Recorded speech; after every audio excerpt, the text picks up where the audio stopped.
Sam spent his life shooting photos, but Mom said he got nervous being in front of the camera. I guess we're all afraid of something.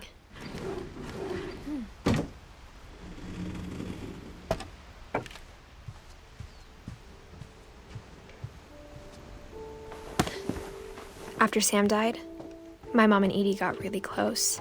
They'd both lost a lot.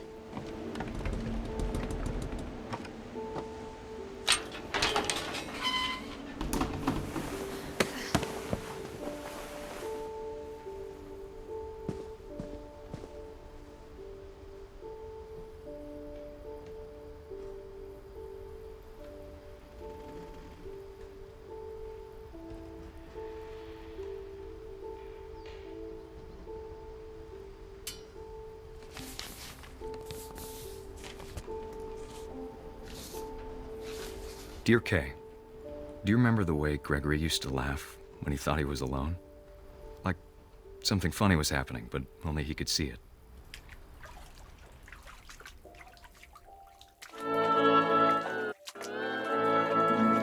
I think he saw things the rest of us don't.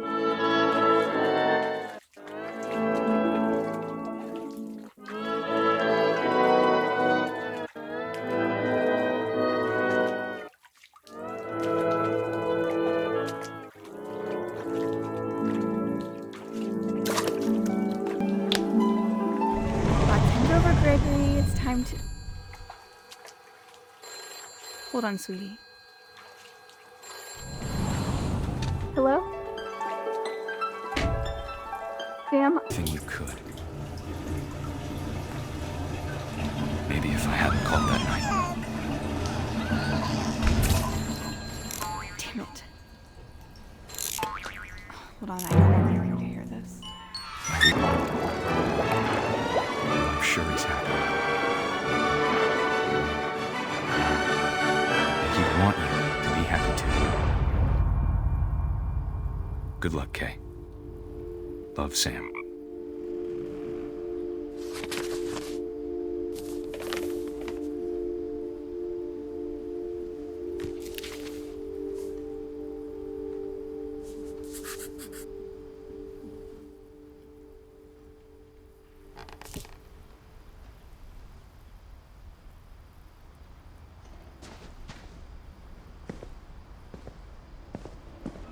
I can't imagine my mom ever writing poetry, and yet...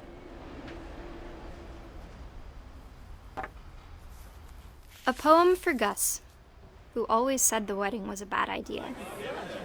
Our father never hit us kids, at least not very hard, before the day my brother said with teenage disregard that he'd be dead before he'd see a wedding in our yard.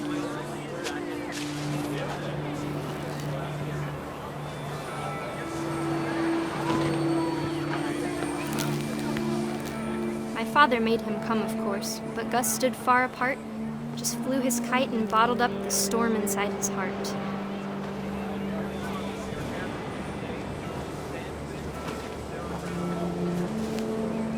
I tried to talk him out of it, but though he'd never met her, "We don't need a stepmom," were the words that I now pronounce you husband and wife.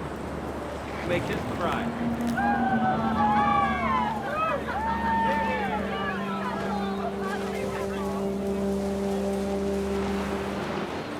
When the time for photos came, Dad ordered him to come here. But Gus declined, and as a sign held up his middle finger.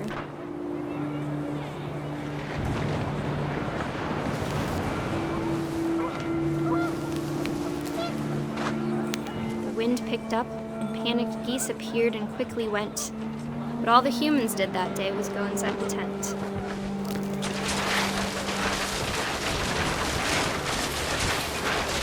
Rain came down in buckets then, but no one seemed afraid that nature might destroy the tent our dad had crudely made.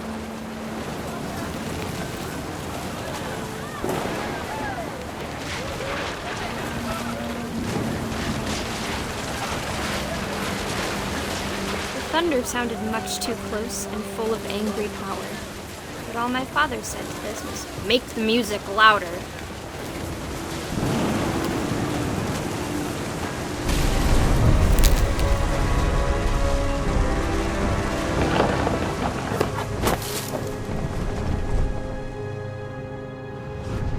wish that I could truly say I thought about you on that day.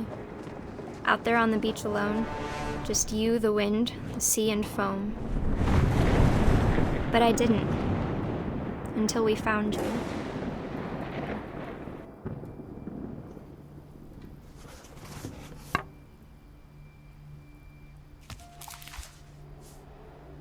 She never talked about him, but Mom told me once if I was a boy, they were going to name me Gus.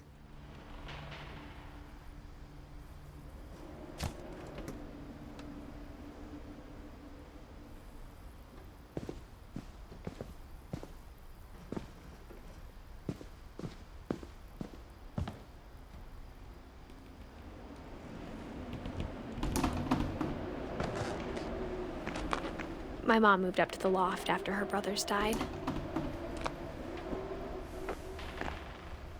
At the time, it was as far away as she could get.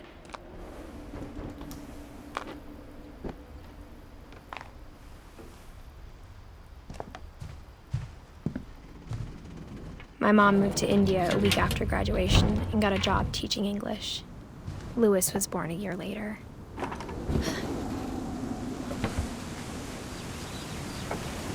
When my dad died, I don't think Mom knew where else to go. I'm sure Edie was happy to have her back. The house had to get a little bigger, but Edie was used to that. And for a while, things were good. Almost normal, but it didn't last. The beginning of the end was Milton's 10th birthday, when Edie gave him a castle. After Milton disappeared, the only thing he left behind was a room full of paintings.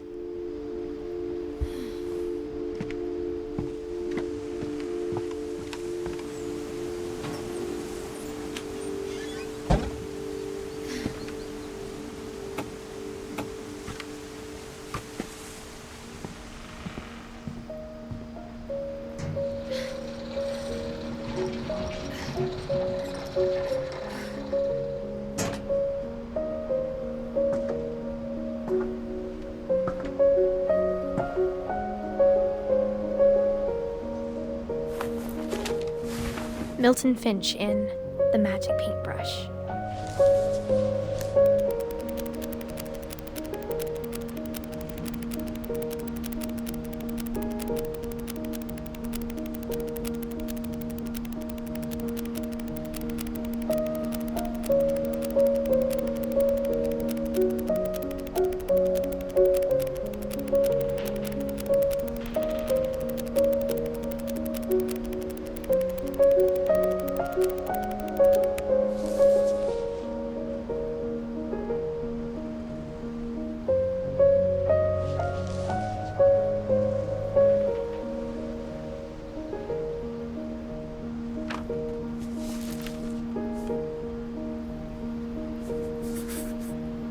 I was 4 when Milton disappeared.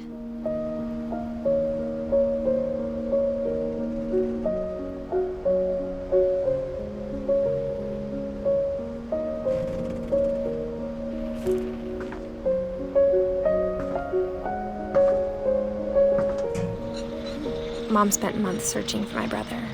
Then she sealed the doors.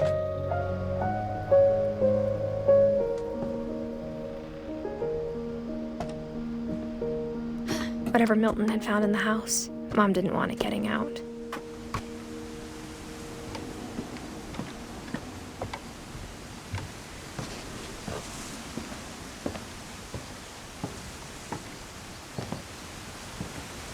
Mom definitely blamed Edie, but I think Louis blamed himself. After he graduated, he just spent more and more time in his room, until Mom got him a job at the cannery. Everyone always told me to stay out of Louis's room, except Louis.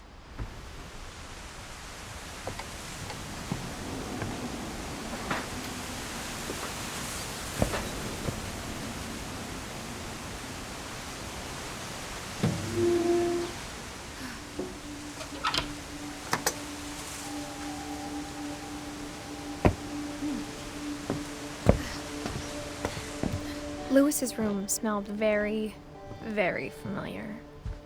That part of him lived on.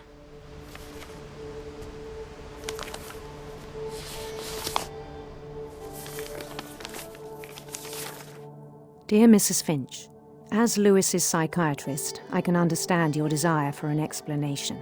As I see it, the trouble began in January, shortly after we convinced your son to seek treatment for substance abuse.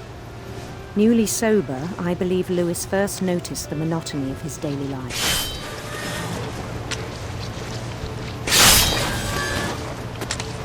He kept working at the cannery, but he withdrew part of himself. In our sessions, I saw the same behavior. His mind began to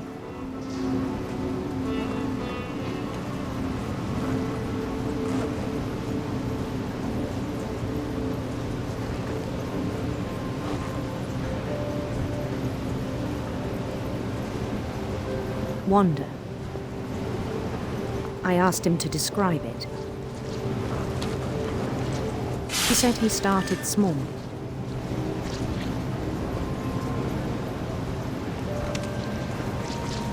Imagining a labyrinth.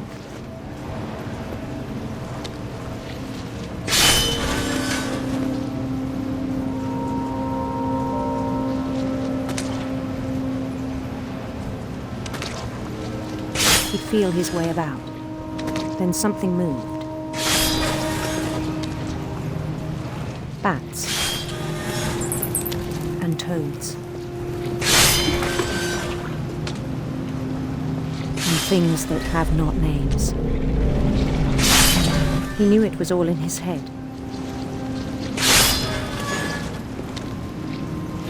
But he took it very seriously. I had hoped he'd find himself.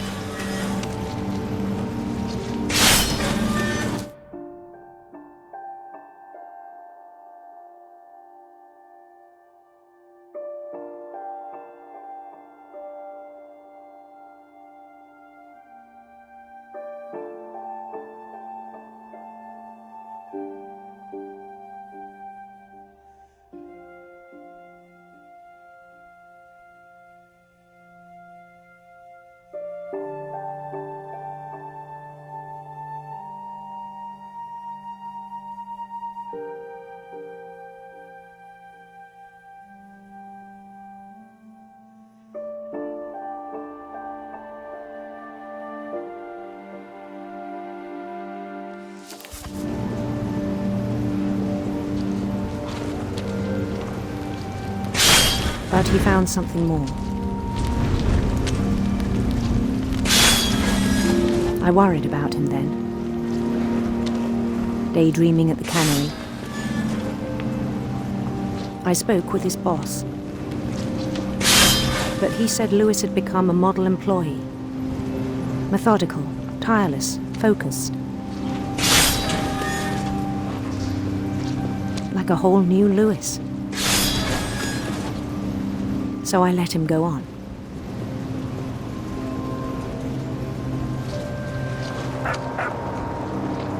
I even encouraged him.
It seemed very promising at first. He told me he'd made a new friend.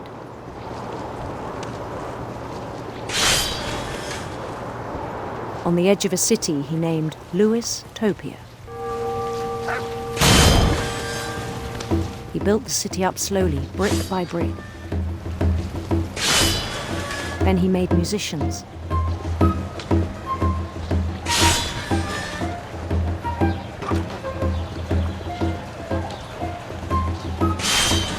And songs for them to play. He talked about starting a band. And he was always humming something. Every day his imagination grew stronger. He no longer spoke at the cannery. But his chopping was as reliable as ever.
Then one day it struck him that all the cheering crowds, even the stones under his feet, were all in his imagination, so he could do whatever he wished.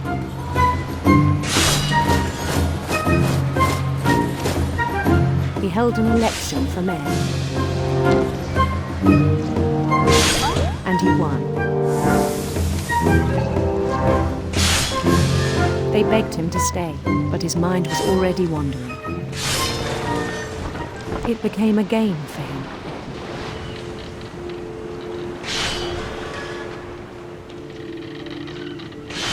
He'd conquer a city, then immediately push on. New Louisville.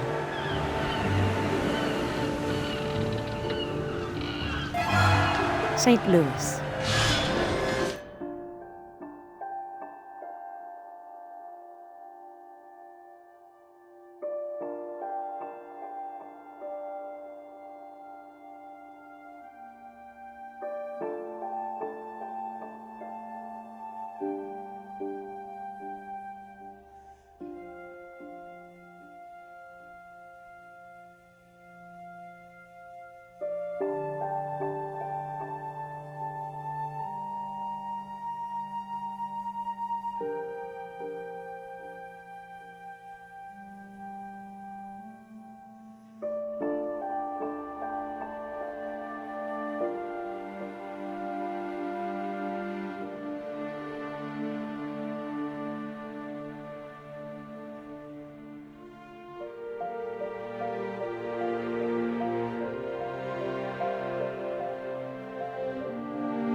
He started drifting away from our reality.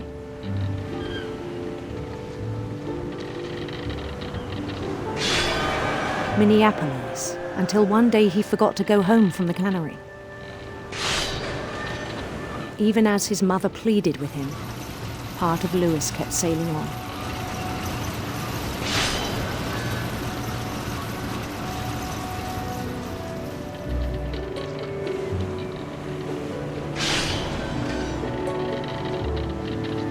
In Louisburg, he heard rumors of a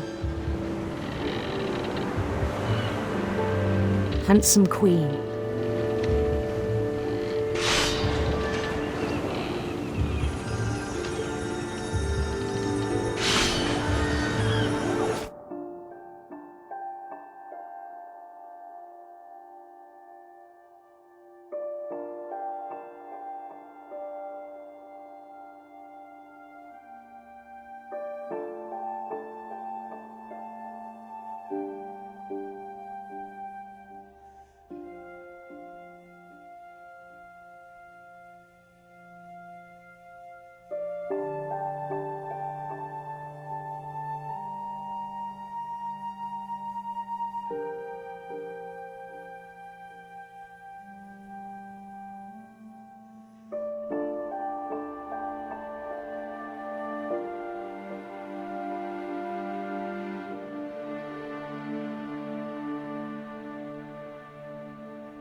the Queen was on her own quest for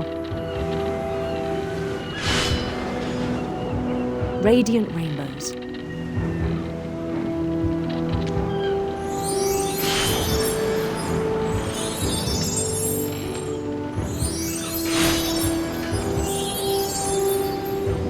He followed the sound of her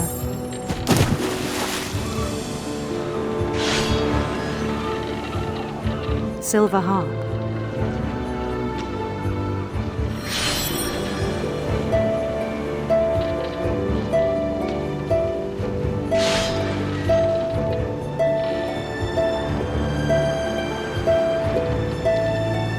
His chase led him to a golden palace east of the sun and west of the moon.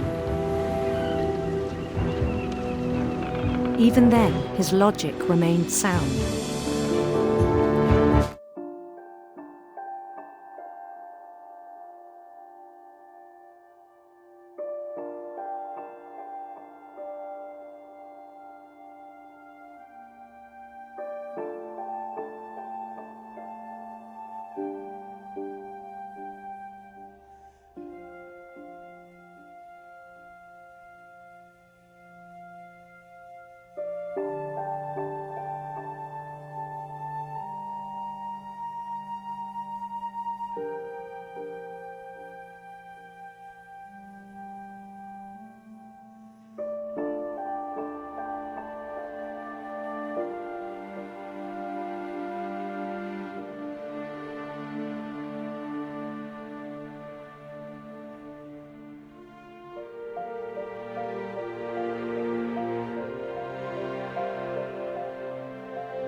He knew the world was all in his imagination.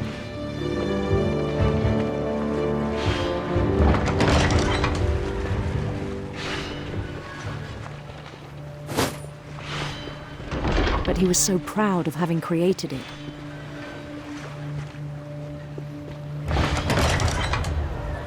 In his own eyes, he'd become something greater than a king.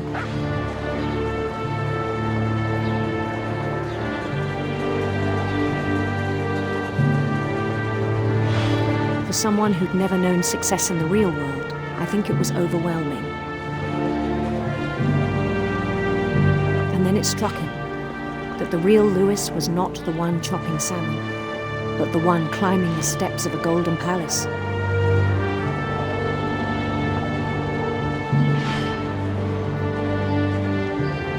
My imagination is as real as my body, he told me. It was hard to argue with him.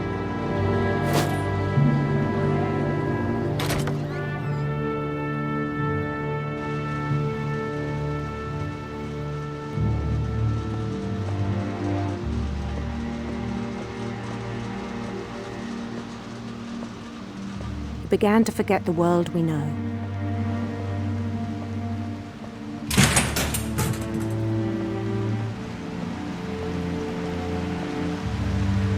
I think it pained him to remember Lewis, the cannery worker.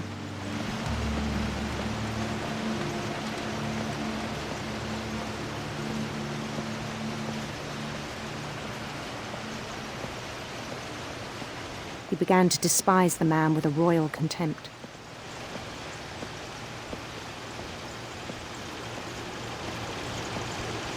I still thought I could save him. Even after he said he was being crowned king over all the lands of wonder. The palace would be packed with his companions.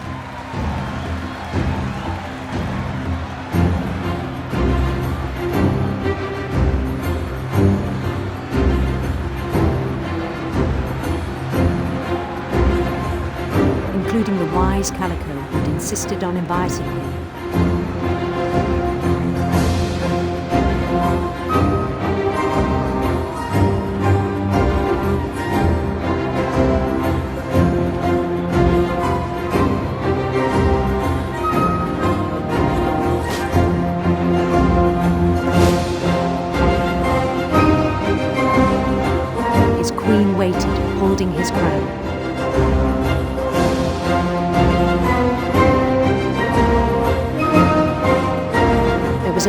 thing left to do.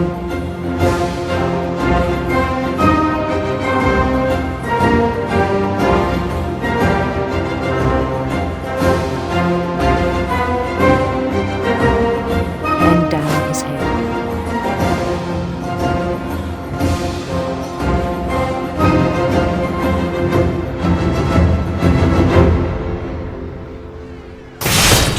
And the rest I think you know.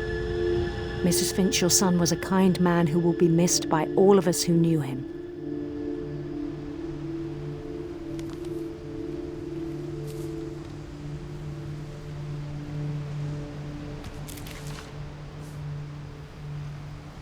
My brother was really cool. I wish you could have met him.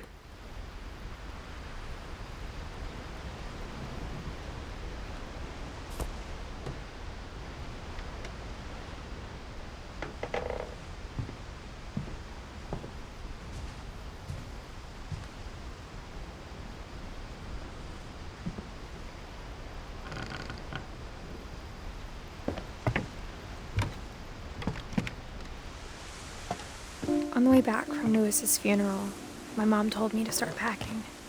She waited until the day before we left to tell Edie. I'm not sure if she wanted to make it easier or harder.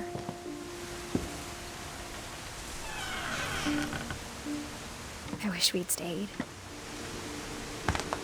But I understand why we left.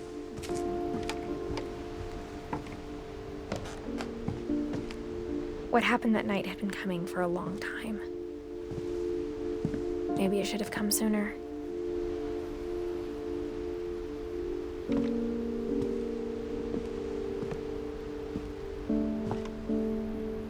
But it had to end one way or another. All that's left now is to tell you about that last night.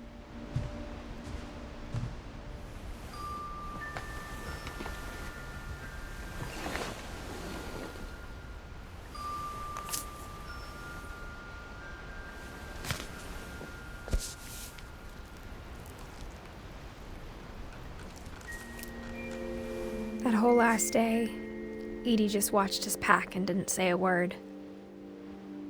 Until supper, when she raised her glass and said, "To our final night together, and all our final nights apart." Grandma, you know what I said about alcohol. Some of your medications are very Edith, specific. I left a present for you in the hallway. Why don't you go open it? The grown-ups have to argue now. I'm sorry, you're right. We're all leaving tomorrow. Let's just enjoy our last... I'm not leaving. Edith, you're excused.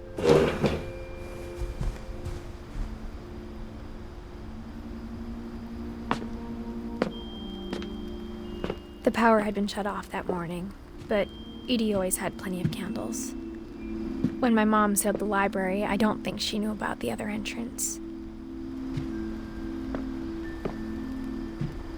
Or that Edie had a key to it.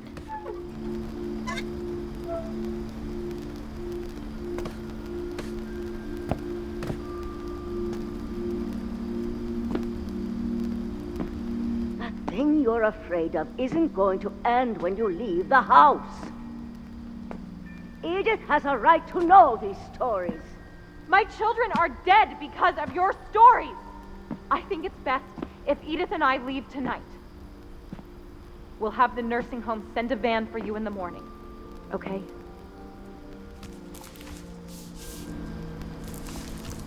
Dear Edith, there's so many stories I wish I could tell you, but there's only time for one. This is about what happened on the night you were born. That night, the tide went way, way out. It was the first and last time I ever saw the old house aground. There'd been an earthquake out in the middle of the ocean. They called it the lowest tide in 1,000 years. God, it smelled awful. You know, I've seen that house every day of my life.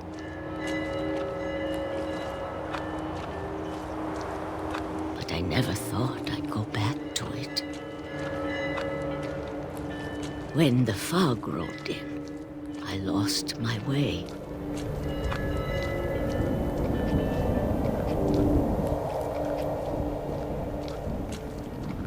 I got turned around.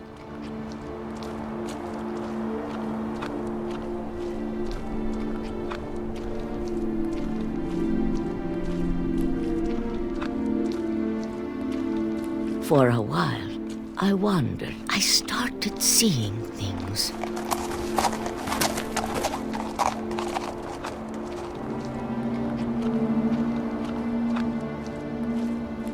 Things I'd forgotten had ever existed.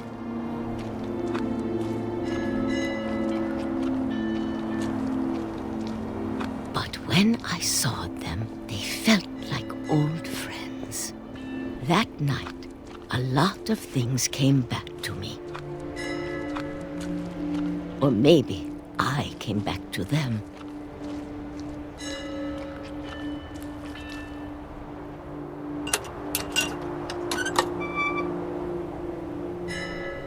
Things I can't explain, but that I need you to try and... Edith, what are you doing in here? It's mine. Edith! Mom, you're gonna rip it! Let go! I kicked and screamed, but Mom dragged me to the car.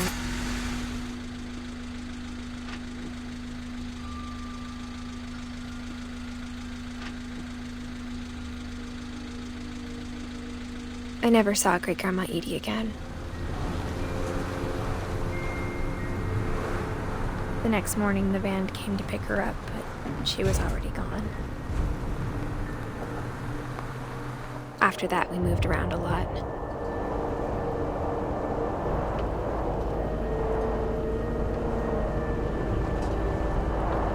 We both tried to make the best of it.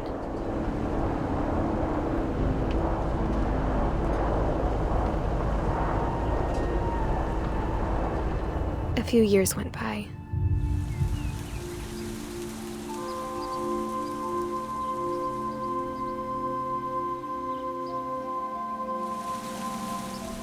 My mom didn't like to talk about it, but she started getting sick a lot.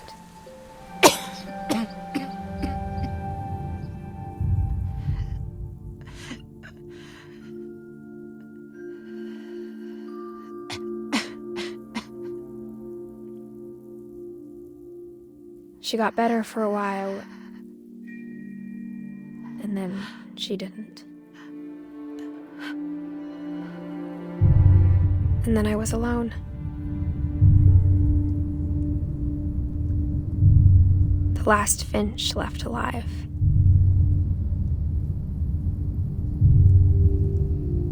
Until I found out about you.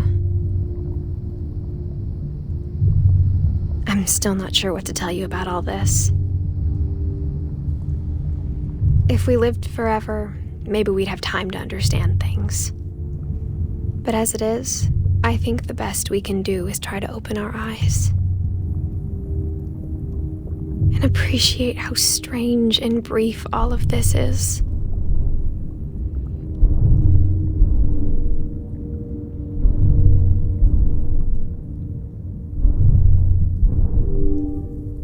This journal was supposed to be for you. But now I hope you'll never see it. I just want to meet you. And tell you all these stories myself. But I guess if you're reading this now, things didn't work out that way.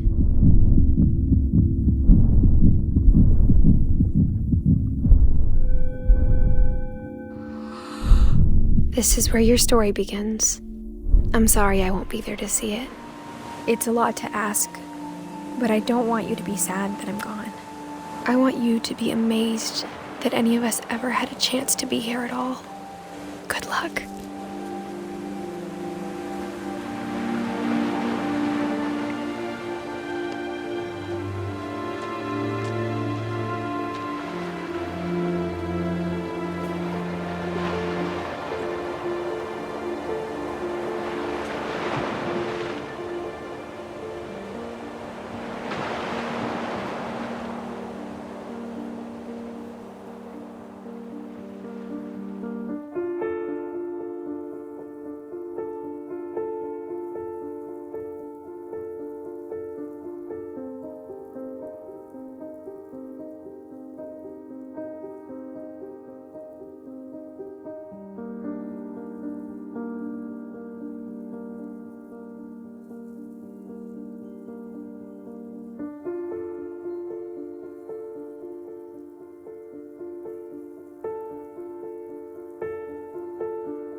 I knew Grandpa Sam had a twin,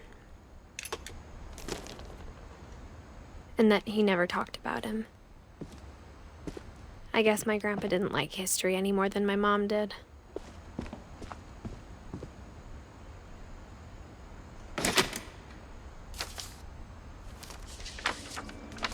How I Want to Remember My Brother by Sam Finch. The thing I remember is that when he made up his mind, that was it. My brother said he'd die before he ate another mushroom, and he did. At Barbara's funeral, we swore we'd never be afraid again, and he wasn't. I think Calvin always wanted to fly. Sam! Calvin! Dinner's ready! Coming! But that day, he finally made up his mind to do it. I told him going around was impossible. Maybe if I hadn't said that, Calvin! I'm not gonna tell you again! maybe if the wind hadn't picked up, then maybe he'd still be here. But I doubt it.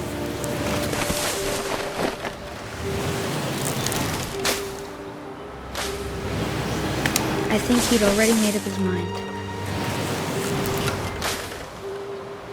That's what I want to remember about my brother.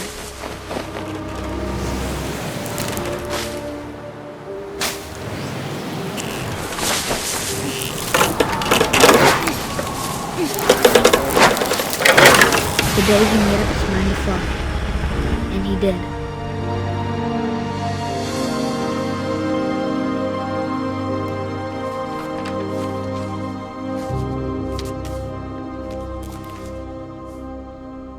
Calvin's story felt strangely familiar.